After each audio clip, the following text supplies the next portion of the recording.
aspectos analíticos, empezando ya la parte cuantitativa. A ver, estábamos en los errores que se cometen en el análisis cuantitativo. Ya habíamos hecho una premisa, la cual decía, que ya lo hemos visto en clases, que decía que no existen resultados cuantitativos válidos si no van acompañados de alguna estimación de los errores que vienen con ellos, ¿verdad? De esa manera, más o menos para resumir, habíamos visto un ejemplo, por ejemplo, de ese químico analista que, según él, pensaba que tenía un compuesto nuevo que había descubierto y que le daba un valor de 104.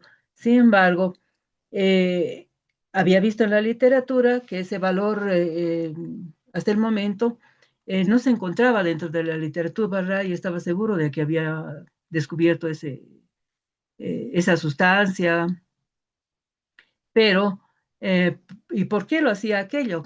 Porque había encontrado en la literatura que no existe ningún compuesto químico, ninguna sustancia, etcétera, que diera más de 100 en las mismas condiciones y en el mismo método que había empleado nuestro químico analista. Entonces, para que tener certidumbre sobre el valor que se tiene en un descubrimiento, como en este caso, entonces tiene que describirse de alguna manera el error, ¿verdad? O la incertidumbre. Por decir, habíamos visto en clases que si este 104 iba con su error de más o menos, digamos, en 2 unidades, podíamos nosotros tener un 102 o podíamos tener un 106, ¿sí? Lo cual obviamente nos daba de que de repente ese compuesto era realmente que había sido descubierto porque el rango de error de la incertidumbre estaba fuera del rango que venía en la literatura. En cambio, si ese más menos era de 10 unidades, nosotros podíamos tener, o el analista que podía tener 114 o 94. Entonces, el valor verdadero podría estar entre ese rango, ¿no? ¿Verdad? Entre 114 y 94, lo cual teníamos un amplio rango, de tal manera que nos decía de que el compuesto no podía haber sido descubierto y que tendrían que haber sido varias unidades, otras unidades para otros análisis para poder determinarse, ¿verdad? Bien. Doctora, Dime. doctora, disculpe, hay algunos compañeros que dice que están a la espera de que los puedan aceptar. No sé si tal vez podría aceptarlos. Ya, voy a hacer aquello, ¿ya? Gracias, doctora. Espérenme un ratito.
Mm.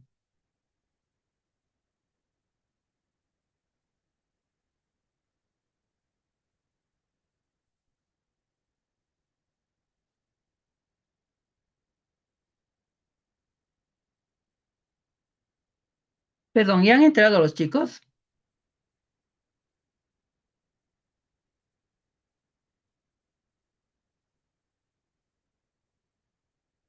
Me parece que no, doctora. La verdad que no puedo abrir.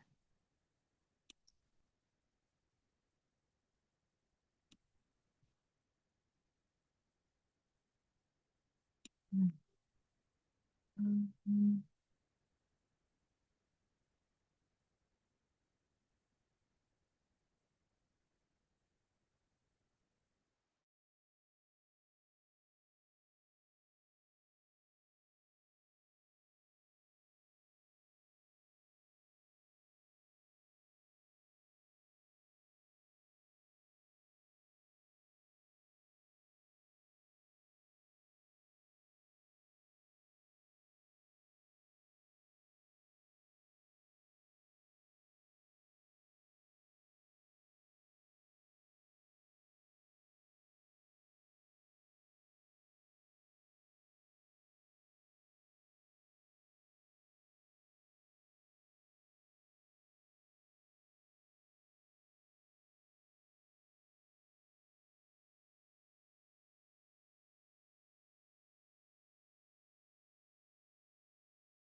Doctora, disculpe, pero está avanzando las diapositivas, pero no se le escucha nada en el audio.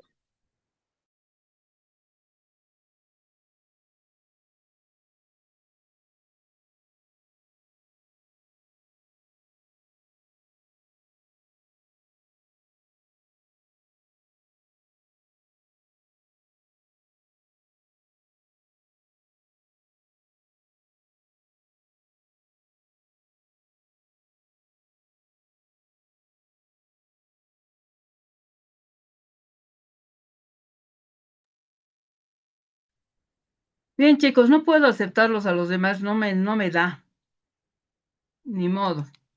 Entonces continuaremos nomás la clase, ¿sí?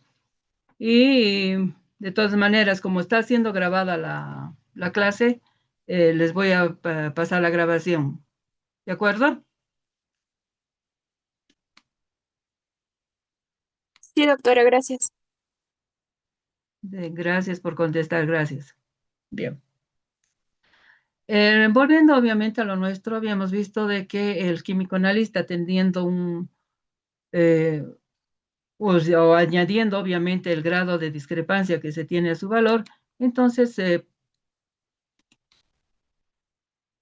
puede decidir si ha descubierto o no algún otro o compuesto, algún otro elemento. Este es otro ejemplo, por decir, en una titulación donde vemos aquí, ha gastado este alumno estos mililitros para hacer su experimento, ¿verdad? O su laboratorio. De todas maneras, también lo habíamos visto en clases, que aquí tenemos un valor anómalo, el 25,39. Y el analista químico no puede, pues, decidir por sí solo si ese valor lo desecha o no lo desecha. Tiene que hacer un tratamiento estadístico para ver cuánto afecta los errores que uno ha cometido a ese valor anómalo. Y eso también lo hemos visto. Entonces, tiene que hacerse un tratamiento estadístico.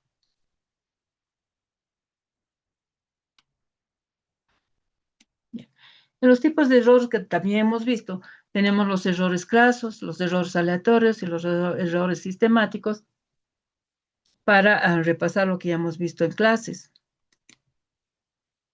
Los errores crasos habíamos visto que son aquellos que son grandes, son fáciles de detectarlos y obviamente obligan al químico analista a abandonar el experimento y empezar de nuevo, como por ejemplo cuando uno derrama un reactivo, cuando uno derrama la solución de la muestra en análisis, entonces tiene que volver a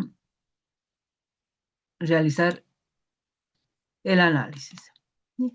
Entre los errores sistemáticos o los determinados, los cuales afectan obviamente a la exactitud, lo habíamos visto, cómo afectan a la exactitud. Estos generalmente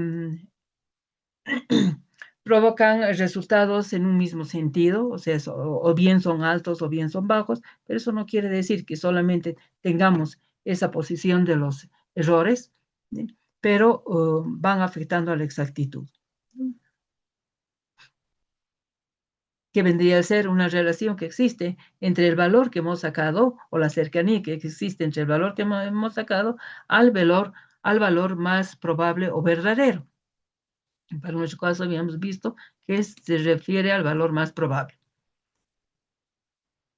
Los errores aleatorios o indeterminados, también los habíamos visto, son tan pequeños y tantos que uno no sabe cuál es la fuente de la cual vienen. Provocan estos resultados que caigan alrededor del promedio. Por eso es que la base de estos errores aleatorios está alrededor del promedio y afectan a la precisión, a la reproducibilidad. Aquí está el valor más probable y aquí están la reproducibilidad de los resultados de varias determinaciones, que cuando son reproducibles, entonces el método lo podemos llamar como exacto, o perdón, preciso. Y aquí tenemos otro ejemplo, muy parecido al que hemos visto también en clases. Tenemos al estudiante A, al estudiante B, C y D, los cuales hacen un experimento. Esta es una titulación, digamos, también hemos visto algo parecido, puede ser 10 mililitros de hidróxido de sodio 0,1 normal con 10 mililitros de ácido clorhídrico 0,1 normal, ¿no ve? Y cada estudiante tiene pues cinco determinaciones y los valores que tienen a continuación. ¿Sí? Y habíamos visto cómo se podía estudiar los resultados del estudiante A. Por ejemplo, sus valores son muy cercanos unos del otro, ¿sí? Entonces quiere decir que son reproducibles sus resultados. Por eso habíamos decidido de que este estudiante era preciso, pero no era exacto, porque el promedio de sus determinaciones, que da 10,10, está un poco lejos, lejos del valor más probable que nosotros habíamos establecido. En el caso del ejemplo de la titulación, para este ejemplo, el valor más probable tiene que ser 10 mililitros del ácido clorhídrico, ¿no? Eso es lo que nosotros esperamos. Y su promedio es 10,10, o sea, dista de ese valor más probable. Para el caso del estudiante B, habíamos visto de qué manera nosotros podemos sacar la desviación de cada una de las determinaciones, ¿no? O sea, vendría a ser el dato que tenemos menos el valor más probable, y eso nos da la desviación. Si bien estos valores parece ser que se reproducen, pero las desviaciones son altas. Por eso el estudiante B, en cuanto al trabajo que hizo, es impreciso, pero sí es exacto, porque el promedio, a pesar de que no son reproducibles, el promedio de los resultados eh, está muy cercano al valor más probable, que es 10. En el caso del estudiante C, igual, tiene una dispersión en cuanto a sus resultados, es decir, que no son reproducibles, es impreciso, y en cuanto al promedio de los resultados con el valor más probable, también dista mucho, por lo cual también se estableció que no era exacto.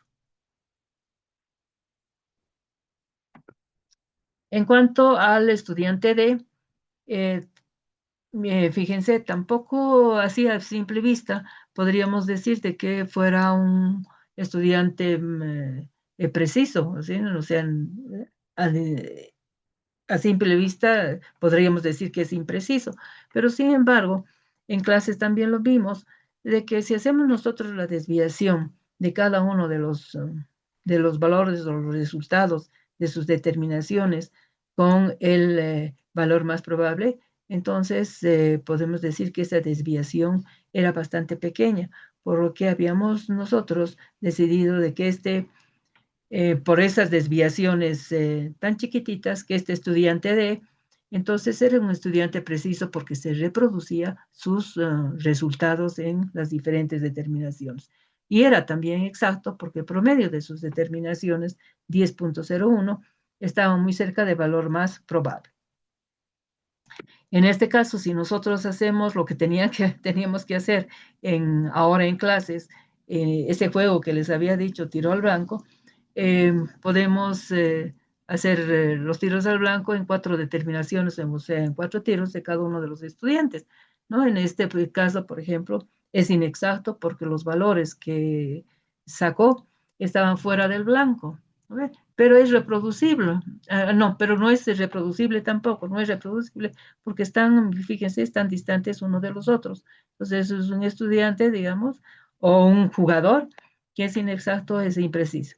En este caso, aquel que obviamente ha llegado en el blanco, son 4 determinaciones que están justamente en el círculo rojo, es exacto y es preciso porque es reproducible. En todos los tiros que hizo, lo hizo en el mismo lugar. En este caso es preciso porque también se están reproduciendo los tiros del blanco, pero no ha dado justamente en el punto central. Entonces es inexacto. Y en este caso, si bien es exacto, porque todos están dentro de blanco,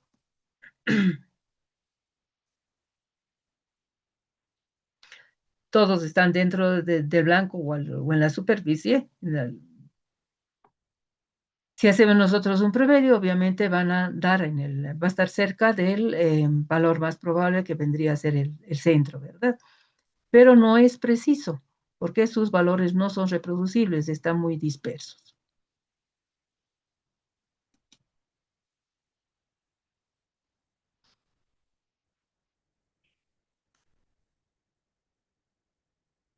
En cuanto a los errores sistemáticos, que también los hemos visto, se producen en mediada cantidad, se los puede identificar y se los puede corregir, ¿verdad? Teníamos los errores instrumentales que se atribuyen a las imperfecciones del aparato, o sea, a cuando los instrumentos, por decir, no están calibrados, ya sea el instrumento electrónico, como sea una balanza analítica, o ya sea de los materiales volumétricos, si no están calibrados, entonces sí van a cometer errores. ¿Sí? En cuanto a los errores de método que se refieren al método que nosotros utilizamos para medir el, nuestro analito, también se comete en grandes errores. Por ejemplo, cuando utilizamos un método que nos da varias reacciones químicas o reacciones secundarias. Cuanto más tarda un método en dar el resultado correspondiente o la respuesta correspondiente, entonces más errores se cometen. Dentro de eso se puede realizar, también lo hemos visto, para corregir esos errores, los análisis de muestra patrón, los análisis independientes, las determinaciones en blanco y la variación del tamaño de la muestra, que con detalle lo hemos visto en clases.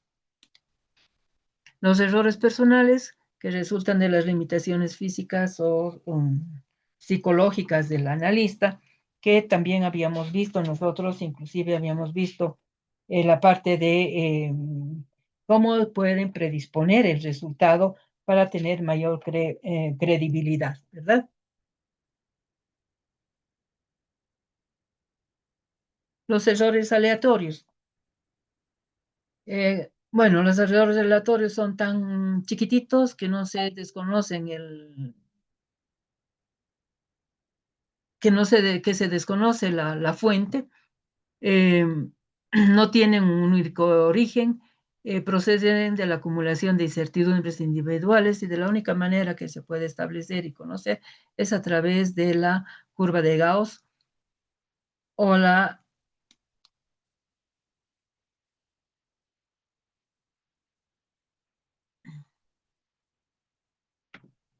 campana de Gauss, ¿verdad? Aquí está el promedio y aquí están las desviaciones.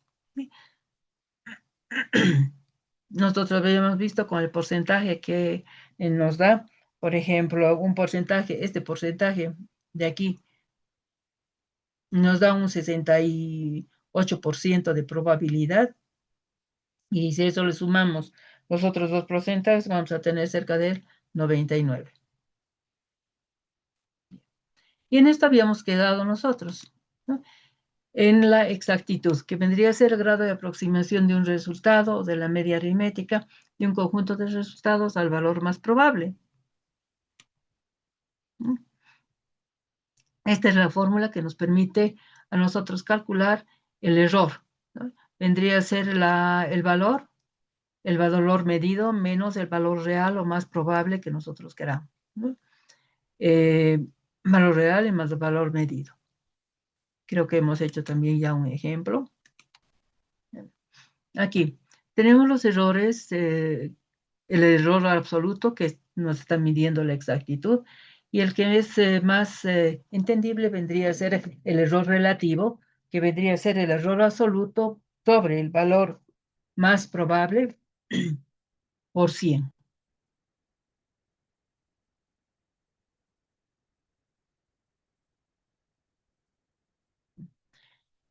Un ejemplo, el volumen de agua que emite una pipeta de 10 mililitros en 3 determinaciones son las siguientes. Tenemos esto, que también hemos visto, creo. El promedio sería 9.79. Y el error absoluto sería el promedio, porque tenemos una serie de determinaciones, menos el valor más probable 10, nos da menos 0,21 mililitros. Se había establecido también que este signo es bastante importante para las determinaciones cuantitativas, porque el químico analista necesita saber cuánto va a disminuir o va a aumentar al valor que él saca de acuerdo al error que tenga. Por decir, si es un analista ha medido en las mismas condiciones, a la temperatura dada, etcétera, en 10 mililitros, entonces tiene que restar del valor que él ha obtenido los 0.21 mililitros. ¿A ver? Y el error relativo tendría que ser expresado al porciento de la relación que existe entre el error absoluto, que es esto, y el valor más probable, que nos da menos 2.1 mililitros por cada 100 mililitros que se va a utilizar.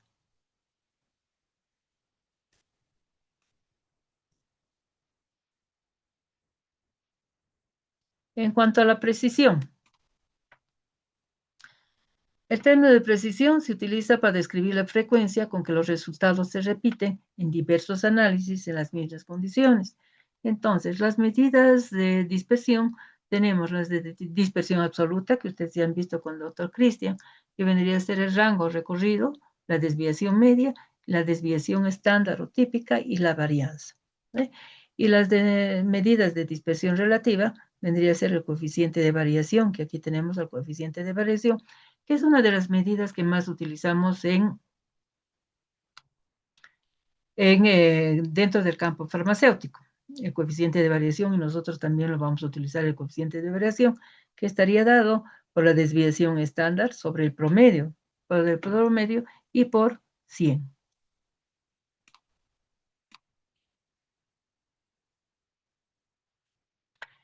Bien, dentro de las medidas de dispersión absoluta, este es el rango recorrido, o el intervalo también que se llama, es una medida bastante digamos, utilizada para establecer cuál vendría a ser la precisión, pero no es tan segura, digamos, y tan confiable. Pero nosotros lo utilizamos también en caso de, digamos, de mucha urgencia.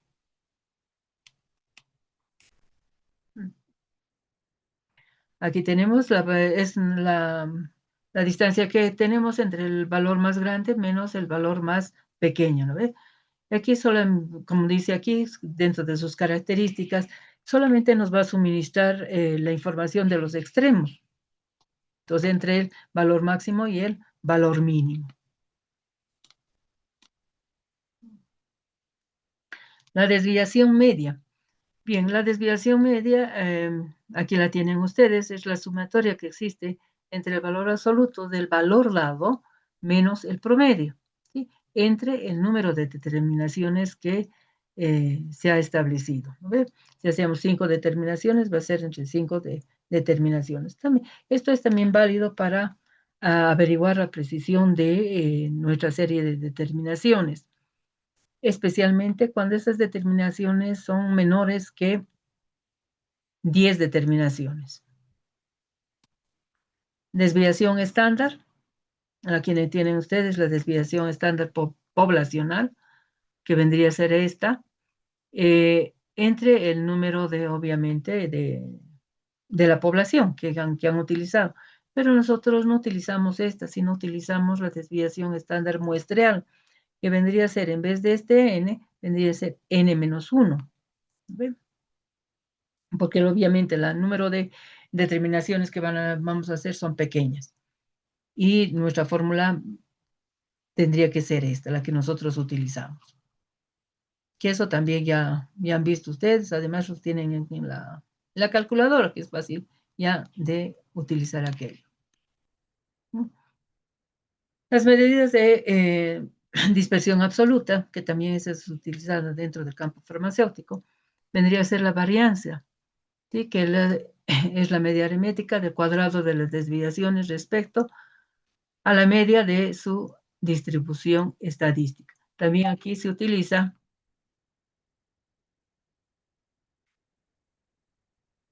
el número de determinaciones menos 1.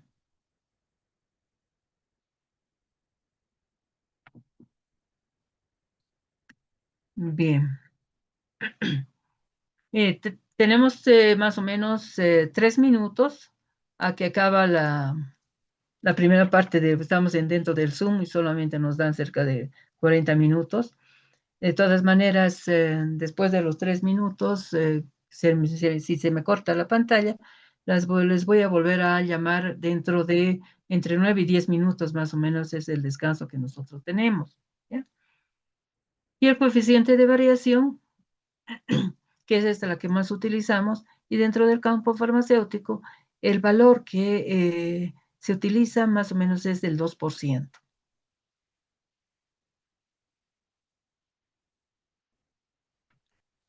Otro ítem que utilizamos o que sacamos dentro de la estadística son los límites de confianza, que nos sirve para saber entre qué valores estará nuestro valor más probable o verdadero, o para saber entre qué valores va a estar, digamos, una nueva determinación que nosotros hagamos. Sí, y la fórmula que se utiliza es esta. Está en función al promedio, la desviación estándar, el número de determinaciones, y Z corresponde a los valores que se encuentran no en la curva de Gauss, sino tenemos otra curva que vendría a ser la curva de T de Student.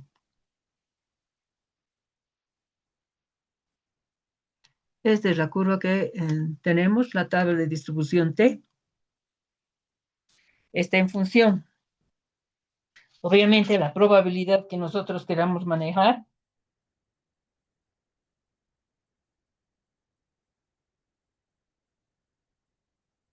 Y en función también a la fracción de riesgo. La fracción de riesgo es esta, 0,1. Y esta fracción de riesgo nos da un 90% de probabilidad. O sea, en esta curva de T, es difícil trabajar con el 100%, o sea, no hay una probabilidad del 100%. La máxima probabilidad que tenemos es del 99%, con una fracción de riesgo de 0.01.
Bien.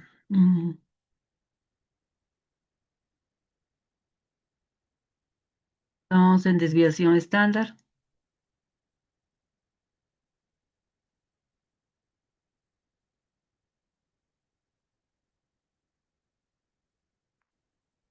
La varianza que habíamos establecido, que era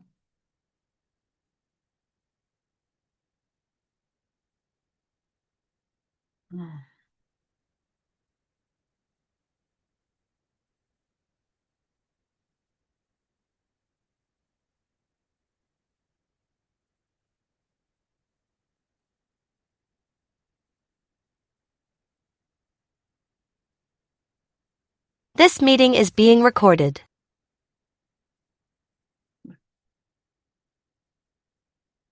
bien, habíamos establecido el rango recorrido que vendría a ser el intervalo. La desviación media.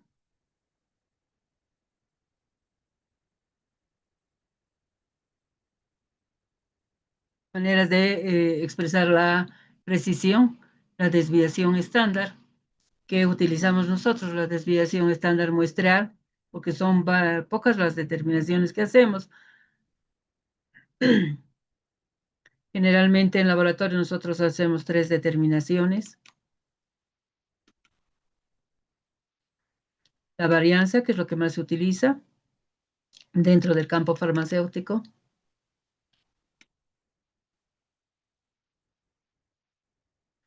Y estábamos en los límites de confianza o confiabilidad, que corresponden a la curva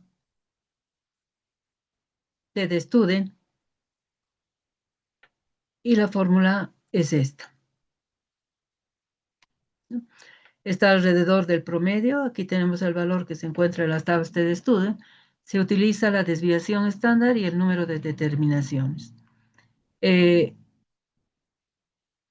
Aquí habíamos visto que la tabla de distribución T o la de T de Student no se puede utilizar con la probabilidad del 100%. Se utilizan las fracciones de riesgo que vendrían a ser estas, 0.10, 0.05, etcétera, dándonos la probabilidad del 90%, 95% hasta el 99%. Aquí lo que se utiliza, como nos dice la tabla, son grados de libertad. O sea, los grados de libertad vendrían a ser el número de determinaciones menos la unidad. Entonces, si nosotros queremos saber a cuántas determinaciones, por ejemplo, corresponde este valor de 1, corresponde a 2 determinaciones. Y para 2 determinaciones tenemos estos valores que vamos a utilizar de 6.31 para una probabilidad del 95% y así sucesivamente. Generalmente en el trabajo en el laboratorio hacemos con 3 determinaciones. Con 3 determinaciones vendría a ser grados de libertad 2. Aquí, por ejemplo, una fracción de riesgo común es alfa 0,1, suponiendo que el número de determinaciones es igual a 5. El promedio para esos números de determinaciones es 10.10. Estoy utilizando el ejemplo anterior. La desviación estándar vendría a ser 0,16 y el valor de T, aquí van a ver ustedes, el valor de t para 5 determinaciones vendría a ser la que corresponde a 4, porque son los grados de libertad que nosotros estamos utilizando. Para 4 vendría a ser con la probabilidad del 90%, 2.13 el valor que vamos a utilizar.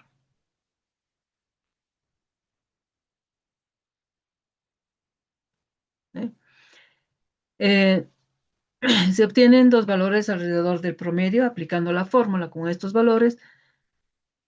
Dos valores alrededor del promedio, que vendrían a ser 9.95 a 10.25. Ese vendría a ser el rango de nuestros límites de confiabilidad.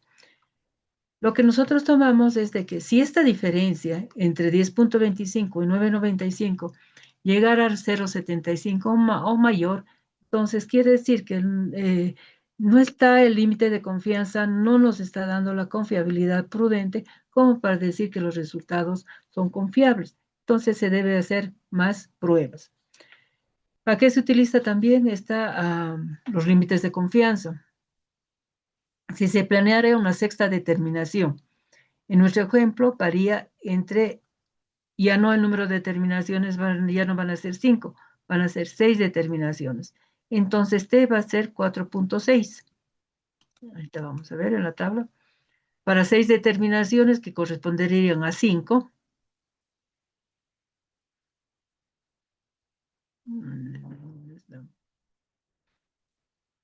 Tendríamos a ver,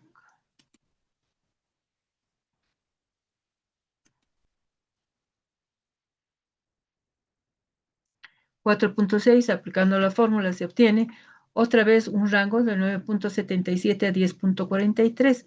Entonces, nuestro valor, nuestra sexta determinación, tendría que caer el valor entre estos límites. Estos serían los límites que nosotros tenemos que utilizar para tener una buena confiabilidad.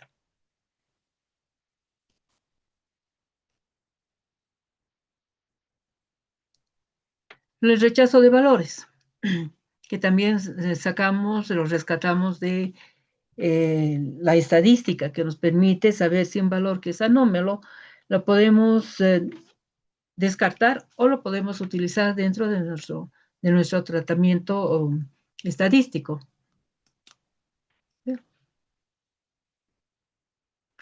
La fórmula que se utiliza es esta Q.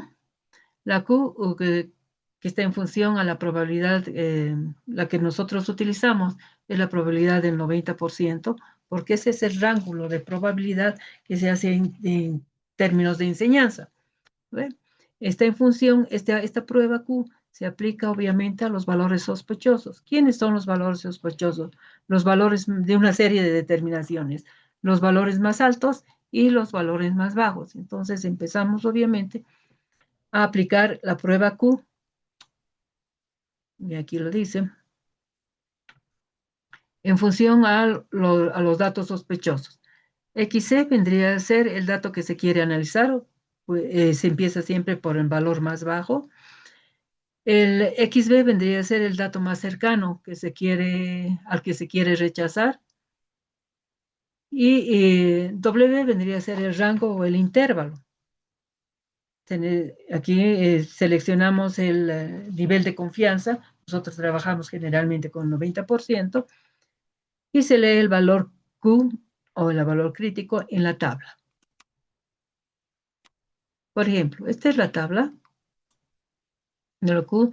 Tenemos el grado de confianza del 90%, el que utilizamos generalmente.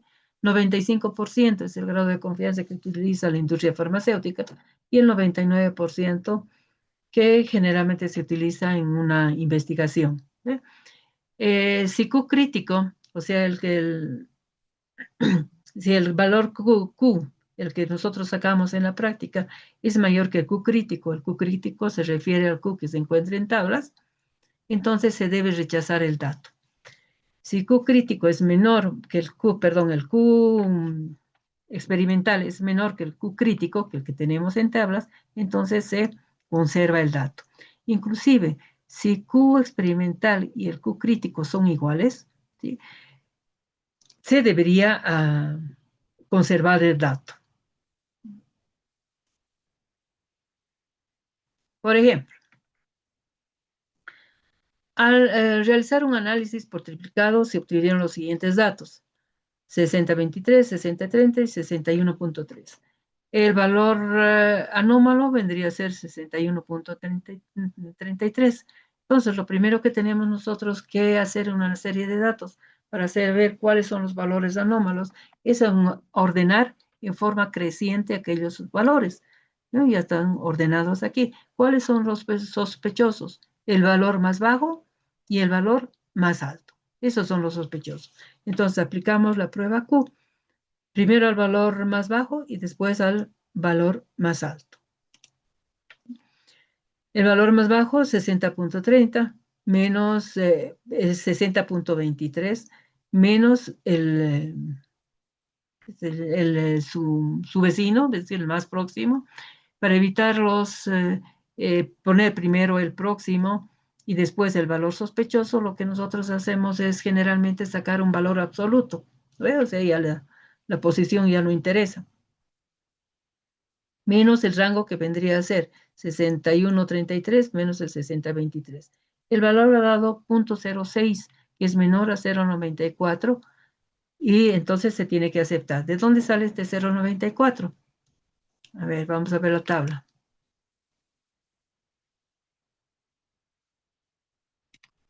Aquí tienen. 0.94 sale, estamos haciendo 3 determinaciones, aquí están las 3 determinaciones, con la probabilidad y la confianza del 90% para 3 determinaciones de 0.94. Este viene a ser nuestro valor Q crítico. Ese Q crítico lo comparamos con el valor en tablas, que acabamos de ver en el ejemplo. Aquí está. Nos sale 0.06. Este es el valor que sacamos y comparamos con el valor Q crítico, que vendría a ser en tablas 0.94. Es menor, entonces ese valor se acepta y entra dentro de nuestros cálculos estadísticos. Para el valor sospechoso más alto, que vendría a ser 61.33, hacemos la misma fórmula, restamos su más próximo, o sea, su vecino, que vendría a ser 60.30, entre el rango. Ahora sacamos 0.94. 0.94 es igual a 0.94 que se encuentra en tablas. Entonces, lo mejor es aceptar. Cuando es igual, es mejor aceptar. Solamente cuando es mayor el Q experimental al Q crítico, entonces recién se rechaza. Al haberse aceptado todos los valores extremos, o sea, el más pequeño y el más alto, entonces todos los valores intermedios son aceptados de hecho.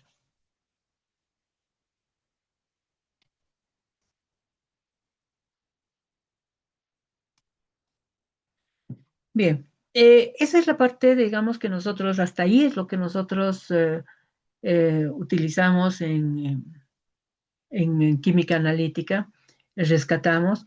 Obviamente, a ver, volveremos aquí atrás. Me he abocado, digamos, a hacer el ejemplo con 3 determinaciones, que es lo mínimo que se puede aceptar para un análisis cuantitativo. A veces nosotros en el laboratorio, bueno, lo que ustedes van a hacer por 3 determinaciones, pero puede ser que un valor más alto o un valor más pequeño sea rechazado. Entonces, no se puede reportar un resultado solamente con 2 determinaciones. Tiene que haber mínimo 3 determinaciones. Entonces, lo que generalmente se hace en el laboratorio no es hacer solamente 3 determinaciones o 3 experimentos de la misma sustancia, las mismas condiciones, etcétera, sino hacer una más, digamos 4 o 5, de tal manera de asegurarse de que si Q nos rechaza un valor bajo o un valor alto, ustedes ya tengan, digamos, 4 determinaciones o 3 determinaciones para poder sacar el promedio. ¿Ve? Si es que, digamos, en una serie de determinaciones donde tengan más determinaciones, digamos, unos 5 o 6, en la primera instancia rechaza el valor más bajo y rechaza también el valor más alto, entonces se aplica la fórmula a los valores que quedan después del rechazo del valor más alto del valor más bajo. O puede ser que rechace solamente el valor más bajo. Entonces nuestra serie de determinaciones ya quedaría desde el más próximo hasta el final. Obviamente se tiene que aplicar la prueba Q hasta que el valor más bajo y el valor más alto sean aceptados por la prueba Q, teniendo en cuenta de que lo mínimo que tienen que tener ustedes aceptados son 3 determinaciones, como el caso del ejemplo. Por eso se les recomienda en el laboratorio que ustedes hagan por lo menos una determinación más para asegurarse que siempre van a tener 3 determinaciones para hacer el tratamiento estadístico. ¿Está claro hasta ahí?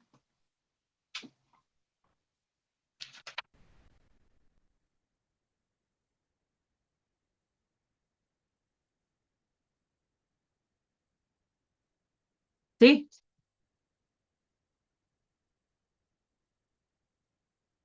Bien.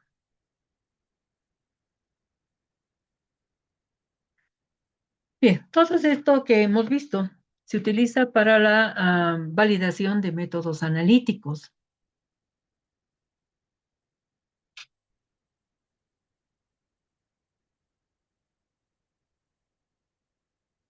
O sea, todos los...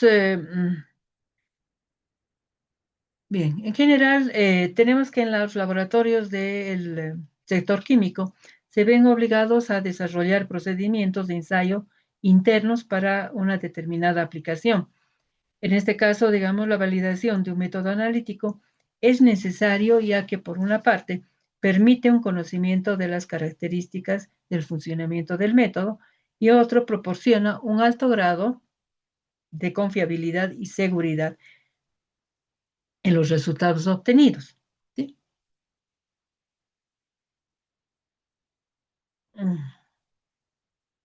Bien.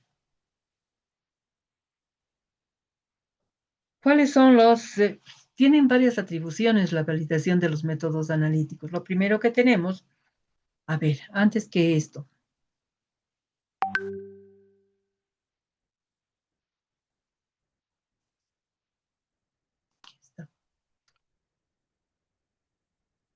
los métodos analíticos, o sea, la validación de los métodos analíticos se lo hace en un método analítico, que es un proceso donde se establece por estudios de laboratorio que el método es confiable. O sea, lo que conseguimos, lo que perseguimos nosotros es que el método sea confiable. La validación de los métodos analíticos es solamente aplicable al método como está escrito. Cualquier otra modificación constituye un nuevo método para ser validado. Por ejemplo, digamos, se ha validado el método para la determinación de un principio activo de un medicamento, por decir, eh, para un antibiótico, ¿sí? Con todos los atributos que vamos a ver más adelante, pero el método solamente para comprimidos de ese antibiótico. Supongamos amoxicilina, solamente amoxicilina en comprimidos. Sin embargo, el laboratorio decide hacer un jarabe de amoxicilina, un nuevo jarabe, qué sé yo. Al hacer un nuevo jarabe, ya ese método para hacer el nuevo jarabe, por más que sea para determinar el principio activo que vendría a ser amoxicilina, se tiene que validar nuevamente. Entonces, ¿cuáles son los atributos que se persiguen? Son más o menos 10. Tenemos la confiabilidad, que vendría a ser el desempeño a lo largo del tiempo. O sea, tiene que durar largo tiempo. Después tenemos la especificidad, que es un método analítico, o sea, un método analítico debe obtener respuestas solamente para las sustancias de interés y no para otro componente de la muestra. A eso se refiere.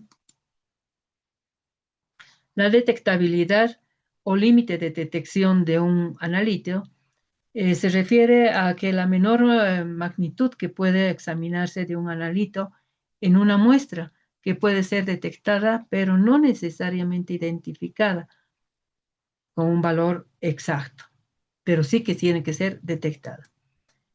Aquí sí, el límite de cuantificación es la concentración mínima que puede determinarse con un nivel aceptable de exactitud y precisión. La sensibilidad, que vendría a ser la respuesta o medida a diferentes concentraciones y se la grafica. Ya más o menos esto hemos visto también en clases. Si la gráfica da una línea recta y además tiene una pendiente, entonces el método es sensible, porque nos da respuestas altas a concentraciones o a variaciones pequeñas de concentración. En cambio, si la pendiente es plana, el método es poco sensible, es decir, nos da un gran cambio si tuviéramos un gran cambio en la concentración la concentración del analito, el resultado dará un pequeño cambio en la respuesta medida. Entonces tenemos que lograr tener una pendiente. La linealidad, que permite asegurar que los resultados obtenidos son proporcionales a la variación de la concentración, ¿sí? Entonces se tiene que obtener también aquí una pendiente que han debido ver con el doctor Cristian. La exactitud, ya sabemos que la exactitud es la concordancia entre los valores que se obtiene con el valor más probable. La precisión también tenemos otro, la exactitud, la precisión, que vendría a ser el grado de concordancia entre los datos analíticos individuales cuando el método se aplica a diferentes muestras de una muestra homogénea, o sea, la reproducibilidad de los resultados, ¿no? La repetibilidad, que vendría a ser la concordancia de los resultados de varios análisis de la misma muestra realizada por un solo analista, usando los mismos aparatos, los mismos materiales y en el mismo laboratorio. Esa es la repetibilidad, o sea, un solo analista que tiene que hacer en el laboratorio varias veces. Lo que nosotros hacemos, ¿no ve? Y la reproducibilidad vendría a ser la precisión del método analítico expresada como la concordancia de los resultados de varios análisis de la misma muestra realizadas por diferentes analistas químicos en diferentes días. Inclusive se pueden hacer en diferentes laboratorios. Generalmente esta validación de métodos analíticos se lo ha utilizado dentro de la facultad para hacer temas de tesis, variando cualquier situación, ¿sí? Y ahora no hay ningún laboratorio de producción de medicamentos que obviamente no tenga la validación de sus métodos analíticos para cada forma farmacéutica, ¿sí? Y nosotros hacíamos este tema de validación de métodos analíticos como tema también de investigación dentro de la asignatura. Y que dependiendo cómo vayamos de ahora en adelante, para que pueda también ser un tema de investigación, ¿sí? Pero para la parte cuantitativa, más o menos, yo les pediría, digamos, que conformen grupos, etcétera, cuando lleguemos a septiembre o fines de agosto, ¿sí? Bien, con esto prácticamente habríamos terminado la parte de validación de métodos analíticos. Si tienen ustedes alguna otra pregunta, ya puedo dejar de compartir.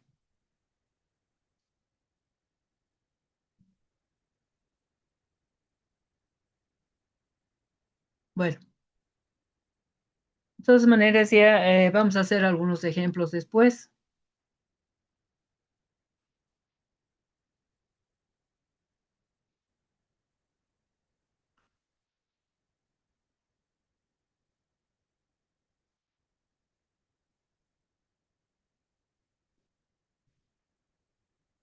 The recording has stopped.